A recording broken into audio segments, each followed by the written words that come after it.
Hey y'all, welcome to another video from WreckingOut.com. With only a few months before deer season, I thought I'd show y'all how we go about making a hidey hole food plot. So I always start out on Google Earth. Our property has some areas of old growth and new growth, so I'm looking to go back in time and find those areas of new growth, just because I know with the equipment we're using, we'll be able to take the trees out, and most of those trees will not have timber value. So once I find my spot, I then go to Hunt Stand, and then I mark out where I think the food plot should go. At this point, I'm able to get on the ground and start cutting some trees.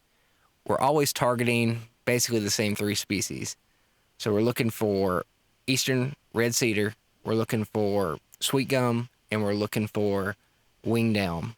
Those seem to be the first things that come into these fields. And we want to take all of that out of there because it's not really good habitat. We're also marking any trees around the perimeter, regardless of species, that might serve as a good stand location. So you want to mark them because you will get carried away with a chainsaw and you will cut that tree down, so just make sure you mark it. Once we have the trees cleared out, I go about weed eating it all because I'm going to blow the duff out. Late season in Texas, we're usually on a burn ban, so I'm not going to be able to burn the fields. The other thing I do is I hang a gravity feeder with some corn.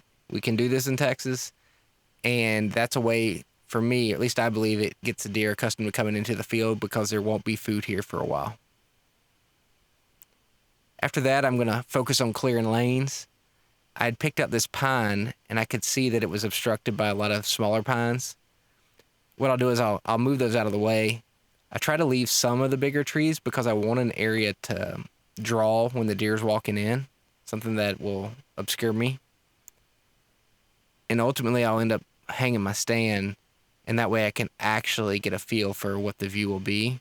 I'll even shoot my bow a few times, which is why you see this 3D target in the field. So this is the view I created. You see the trees that I can use to hide myself from drawing. And after that, it's just a matter of prepping the stand. So I will always clear it out. We have a lot of pine needles and leaves. I'll blow that out and make a nice trail right to the stand. And that way I'm not making a lot of noise as I enter in the morning or in the evening. At this point, as I mentioned before, I've weed eated, but now I need to blow out all the duff because I'm not going to be able to burn it. And this is about getting good seed to soil contact when we actually do broadcast. I also take a soil test. Our soil is fairly acidic, especially with these pines, and I will add lime to get the pH of the field correct. This field, the soil test came back that it was fairly balanced between the needs for nitrogen, potassium, and phosphorus. So I'm using 13-13-13.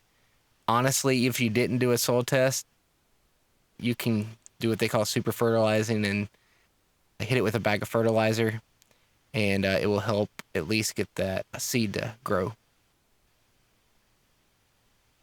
Whether I use a broadcast spreader or the walk-behind spreader really is kind of just what I had with me by that day.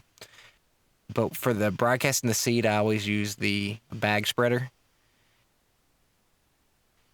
I'm pretty meticulous, so I do weigh the seed based on the calculation of the field size and the broadcast rate. And when you're broadcasting, you're going to want to probably broadcast at twice the rate recommended on the bag because most of the, I should say most of it, but a good portion of the seed will get eaten up. And after that, it's just a matter of praying for rain. This is right after a rain. We saw this field come up. This will get eaten down pretty quick, but it will do the job in getting deer coming under your stand. Hope that helps y'all.